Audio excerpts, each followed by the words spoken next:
क्या कहें? सबसे पहले तो बात यह है, हरियाणा के अंदर अभी अखबार की कटिंग्स में बहुत सारे पदों के नाम लिए हुए थे, सब कुछ दिया हुआ था। 3.32 लाख पद खाली हैं।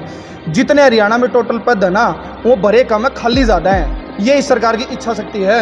इन्होंने सब गोलमाल है भाई साहब, सब गोलमाल है। अब आप पवन की बात कर रहे थे तो पवन का सुन लीजिए। पवन मतलब जो फौज की जो नौकरी है ना, वो नौकरी नहीं, लोगों का सपना है। वो सपना लेके जीते हैं वो। अब उस जो लड़के की जो रेस थी इतनी बढ़िया करता था, जो मेडल थे वो सारे घर टंगे।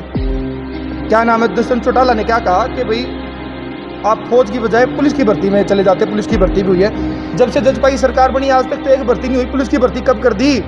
उप मुख्यमंत्री साहब झूठ क्यों बोल रहे बच्चों को? आपने सरकार बनने से पहले तो ये कहा था कि इस सरकार को यमुना पार करेंगे। जब सरकार में आ गए तो आपने क्या कर दिया? 3 साल से तो भर्ती हुई नहीं है। पैसों का घोटाला चल रहा है बहुत शानदार। सबको पता है कि कल अखबार में आई थी कि दारू सस्ती कर दी गई है, लेकिन शिक्षा का कुछ नहीं है।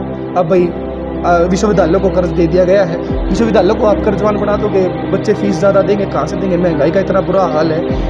नमस्कार, आप देख रहे हैं नबचो लाइव आवाज़। आपकी प्रिय दर्शकों बता देते हैं, बेरोज़गारी के कारण युवाएं दम तोड़ रहे हैं। जी हाँ, बात इसलिए कर रहा हूँ, तालू गांव की जो आपने अभी हाल ही में सुना होगा कि युवा पवन ने सुसाइड कर लिया। सुसाइड क्यों किया? बस ओवरेज सपने अगर टूटते हैं ना, बहुत कुछ टूट जाता है। तो इसको लेके आज युवाओं के बीच आया हूँ, युवाओं से बात करूंगा। क्या है पूरा मामला? एक बहुत बड़ा खुलासा करने जा रहे हैं भर्ती को लेके। पहले मैं परिचय लूंगा। सर, नाम बताइए आप। सर, मेरा नाम रौनक है और मैं हरियाणा पुलिस का अभ्यर्थी हूँ। ये मेरे हम हरियाणा पुलिस के जो भर्ती लटकाई हुई है कोर्ट में, उसके लिए प्रदर्शन के लिए इधर उधर घूम रहे हैं, भटक रहे, ताकि परिणाम देते सरकार और हमें नौकरी मिल जाए, हमारी बेरोजगारी खत्म हो। बहुत हुआ इंतजार, पुलिस परिणाम जारी करे सरकार, एक स्लोगन लेके युवा साथ बैठा है। कैसे समझाएंगे इसे? शुरुआत से शुरू करता हूँ इस भर्ती के लिए। ये भर्ती 2019 में निकाली गई हरियाणा सरकार द्वारा। 2019 में 2020 में इसको री एडवर्टाइज किया गया। अप्रैल 2020 में लगभग 1.5 साल बाद अगस्त 2020 में इसका पेपर हुआ, जो कैथल में लीक हुआ था। आज तक उस अगस्त में जो पेपर हुआ था उसके 100 से ऊपर ज़्यादा कैंडिडेट पकड़े गए हैं। ये सरकार की विफलता है, जो सदन में माफ़ी मांगती है लेकिन काम आज तक भी पूरा नहीं करती भर्तियों पर। उसके बाद ये पेपर दिसंबर में लिया गया, जनवरी में फिजिकल और फरवरी में इसके डॉक्यूमेंट वेरिफिकेशन सब कुछ हो चुका है। चेयरमैन साहब ने कहा था कि फरवरी के लास्ट तक हम बच्चों को, मैं स्पेशल गया था उनसे मिलने, मेरे को स्पेशल कहा था कि फरवरी के लास्ट तक हम हरियाणा पुलिस का रिजल्ट दे देंगे। फरवरी चली गई, फिर बोले मार्च में दे देंगे, फिर बोले अप्रैल में दे देंगे, फिर बोले भैया फरवरी भी गई, मार्च भी गई, अप्रैल भी गई, मई आ गई, लेकिन रिजल्ट नहीं आया अभी तक है। तो आप न्यू बता दो पत्रकार साथियों के हम कितना वेट करें भाई। 2019 के बाद से, जब से ये जजपा और भाजपा गठबंधन की जब सरकार बनी है, उसके बाद से आज तक एक भर्ती पूरी नहीं हुई है, लेकिन 18 भर्तियां वापस हो चुकी हैं। 9,888 पद, सीईटी का नाम लेके 9,888 पद वापस ले लिए गए। तो और विस्तार से बताएंगे कौन कौन सी भर्तियां रद्द हुई हैं, फिर हुई नहीं है? शुरू से मैं बताता हूँ। ग्राम सचिव, कैनाल पटवारी, जेएलए, महिला supervisor, HCS, dental surgeon, VLDA, और मैं बताता हूँ, रुक जाओ, फूड इंस्पेक्टर, और क्या नाम है भैया, ADO, SDA एग्रीकल्चर डिपार्टमेंट की, veterinary surgeon, PGT English, Sanskrit, Urdu, हजारों भर्तियां, मतलब हजारों पद ऐसे हैं जो वापस ले लिए गए। मेरे को उंगलियों पे याद है सारे। 9,888 पद मायने रखते हैं। CET का नाम लेके वापस ले लिए गए, लेकिन फरवरी 2020 से CET का प्रोग्राम चल रहा है। 2 साल हो चुके हैं, आज तक उसकी पॉलिसी को ढंग से अपडेट करके दिया नहीं गया है। और अब भी उसके अंदर ना ही डिटेल्ड सिलेबस है, ना ही डिटेल्ड नहीं कोई मेंशन है भाई कब एग्ज़ाम होगा। नहीं ये बताया कि भाई D ग्रुप का और C ग्रुप का अलग अलग पेपर लिया जाएगा। उसमें कुछ अलग मेंशन दिए गए, वहाँ कुछ अलग मेंशन दिए गए हैं। अब एक नया सिस्टम कर दिया, अगर कोई गड़बड़ होगी तो कोई बच्चा सीधा पंजाब और हरियाणा हाई कोर्ट में नहीं जा सकता, उसको पहले HRD डिपार्टमेंट जाना पड़ेगा। वहाँ से अगर एप्लीकेशन अप्रूव होगी तब वो हरियाणा हाई कोर्ट जा सकता है।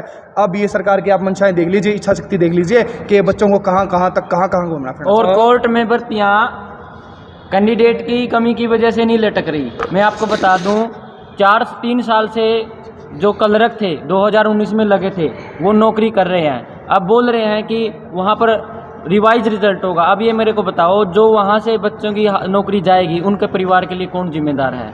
उन्होंने तैयारी भी छोड़ दी, 3 साल से परिवार भी बना लिए आगे। अब उनके परिवार को चलाने के लिए ये कैसे उनको वो करेंगे? दूसरी बात, ये लड़कियाँ आपके सामने बैठी हैं, पुलिस कांस्टेबल की लड़कियां हैं ये, इनका रिजल्ट आ चुका है। इनमें भी इन्होंने फॉर्मूला गलत लगा दिया इनके रिजल्ट में, और खट्टर साहब ने सदन में माफ़ी मांग के इसको रिवाइज करने की भी बात बोल दी, लेकिन अभी तक रिवाइज रिजल्ट नहीं हुआ। बोल रहे हैं कि 200 लड़कियां निकलेंगी रिजल्ट में से। ये बताओ कि अगर इन लड़कियों में से एक ने भी ऐसा वैसा कदम उठा लिया जिनकी नौकरी जाएगी, तो उसका जिम्मेदार कौन होगा? सरकार या अभ्यर्थी? सरकार होगी।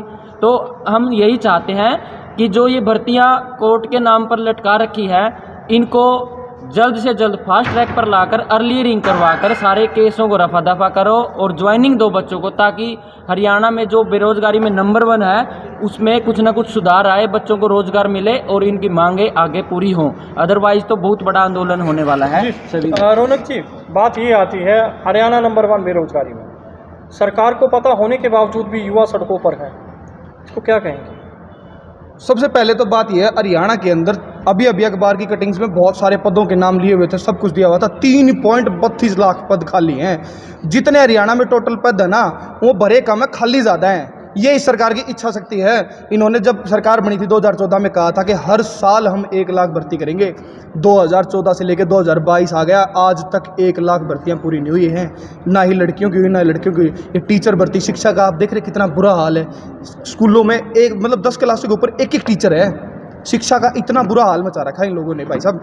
अब हरियाणा पुलिस की आपको मैं सारी मेन अगर पूरे तरीके से बता दूं तो इन्होंने परसेंटाइल का फॉर्मूला लगा के 2 अलग अलग एंटाइटीज़ को जोड़ के सारा खेल ही खराब कर दिया। परिणाम ऐसे दे दिया कि वो लड़कियां ज़्यादा एंटर हो गई जो एक्स्ट्रा नंबर जिनके ज़्यादा थे, वो लड़कियां बाहर रह गई जिनके परीक्षा में नंबर ज़्यादा थे। अब आप बताइए कि परीक्षा वाला ज़्यादा इंपॉर्टेंट है कि एक्स्ट्रा नंबर वाला? तो ये सरकार का खेल है कि भाई वोट बैंक के चक्कर में एक्स्ट्रा नंबर देते रहो और उन बच्चों को अंदर करते रहो जो भाई जिनके परीक्षा में तो कम नंबर आए और एक्स्ट्रा नंबर ज़्यादा हों। तो ये सरकार का अब क्या है भाई, अब भर्ती को कोर्ट में लटका दिया है भाई। इसकी 5वीं तारीख चल रही है भर्ती की, 5वीं तारीख। अभी तक इसका कोई परिणाम का कोई सॉल्यूशन नहीं दिया है। अब हम बात करते हैं चेयरमैन साहब के, कॉल करते हैं चेयरमैन साहब के पास, मैसेज करते हैं या उनसे मिलते हैं। अगर नाम लेते हैं भाई कांस्टेबल का क्या रहेगा तो एकदम से फ़ोन काट देते हैं। ये कहते हैं कि यहाँ से बाहर निकल जाओ। चेयरमैन ऑफिस के अंदर से बाहर निकाला मेरे को ये कह के कि भाई बाहर निकल जाओ, कांस्टेबल का कुछ नहीं पता, अपने आप परिणाम आ जाएगा। तो ये इच्छा शक्ति है सरकार की और चेयरमैन साहब की। सब गोलमाल है, सब गोलमाल है भाई साहब, सब गोलमाल है। अब आप पवन की बात कर रहे थे तो पवन का सुन लीजिए। पवन मतलब जो फौज की जो नौकरी है ना, वो नौकरी नहीं, लोगों का सपना है। वो सपना लेके जीते हैं वो। अब उस जो लड़के की जो रेस थी इतनी बढ़िया करता था, जो मेडल थे वो सारे घर टंगे। क्या नाम है, दुष्यंत चौटाला ने क्या कहा कि भाई आप फौज की बजाय पुलिस की भर्ती में चले जाते। पुलिस की भर्ती भी हुई है। जब से जजपा की सरकार बनी आज तक तो एक भर्ती नहीं हुई। पुलिस की भर्ती कब कर दी? उप मुख्यमंत्री साहब झूठ क्यों बोल रहे बच्चों को? आपने सरकार बनने से पहले तो ये कहा था कि इस सरकार को यमुना पार करेंगे। जब सरकार में आ गए तो आपने क्या कर दिया? 3 साल से तो भर्ती हुई नहीं है। पैसों का घोटाला चल रहा है बहुत शानदार, सबको पता है कि कल अखबार में आई थी कि दारू सस्ती कर दी गई है, लेकिन शिक्षा का कुछ नहीं है। अब भाई विश्वविद्यालयों को कर्ज दे दिया गया है। विश्वविद्यालयों को आप कर्जवान बना दोगे, बच्चे फीस ज़्यादा देंगे, कहाँ से देंगे? महंगाई का इतना बुरा हाल है। तो ये इच्छा शक्ति है सरकार की। क्या अंधेर नगरी चौपट राजा वाला हाल तो नहीं? बुरा हाल, मतलब अंधेरी नगरी चौपट राजा वाला हाल है भाई साहब। तो क्या कर रखा है सरकार ने? इनकी जो मैंडेट है या भाई जो पॉलिसी है वो ये है कि जितना हो सके युवा को पीस दो, जितना हो सके कि जनता को पीस दो।